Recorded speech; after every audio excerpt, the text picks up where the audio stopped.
To Sheela kitchen అండి. ఈరోజు ఈ దహి వడ రెసిపీ మీతోటి షేర్ అయితే చేసుకుంటున్నాను. ఈజీగా 10 నిమిషాలలో టేస్టీగా చేసుకొని పిల్లలు పెద్దలు ఇష్టంగా అయితే తింటారండి. దీని ప్రాసెస్ ఎలా చేశానో చూపిస్తానండి. ఫస్ట్ అయితే మినపప్పు రాత్రి నానేసుకున్నానండి నేను. కొద్దిగా మిక్సీలో అయితే వేసేసుకోవాలా, మెత్తగా అయితే పట్టేసుకోవాలండి. కొద్దిగా ఉప్పు వేసుకోవాలండి, ఉప్పు వేసి పట్టుకోవాలా.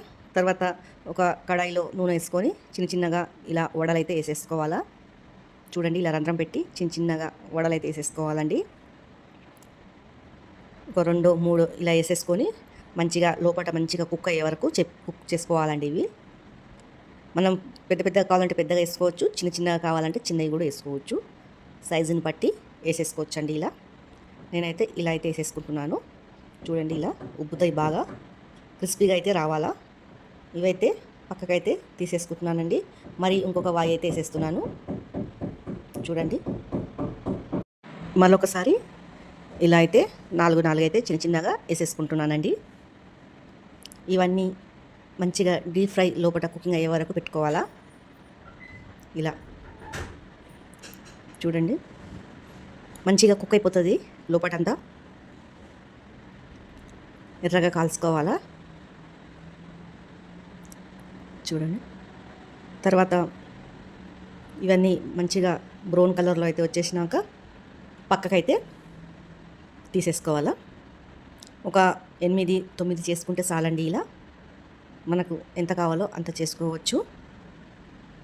అయిపోయాక ఒక గిన్నెలో నీళ్ళు తీసుకొని ఇవన్నీ దీంట్లో వేసేసుకోవాలండి, నీళ్ళల్లో. చూడండి, ఇలా వేసేసుకున్నాక ఇవంతా అయితే ఒక 2 నిమిషాలు ఇడిచేయాలండి. ఆ నూనె అనేది వెళ్ళిపోతుంది. తర్వాత ఇట్లా పిండి అయితే పక్కకు తీసేసుకోవాలి అన్నీ. చూడండి, ఇలా పిండుకొని పక్కకైతే ఇవన్నీ అయితే తీసేసుకుంటున్నాను.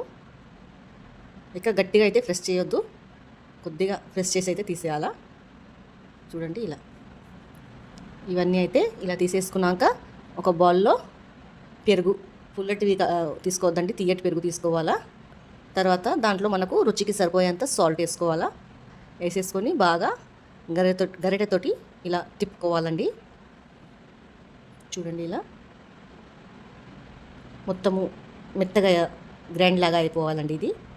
తర్వాత కొద్దిగా మనకు నీళ్ళు ఎంత కావాలో అంత చూసి వేసేసుకోవాలా.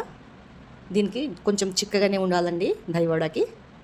చూడండి, ఇలా ఇవంతా ఇలా కలుపుకొని తర్వాత ఇది మనం పిండి పెట్టుకున్న దాంట్లో వేసేసుకోవాలి పెరుగంతా.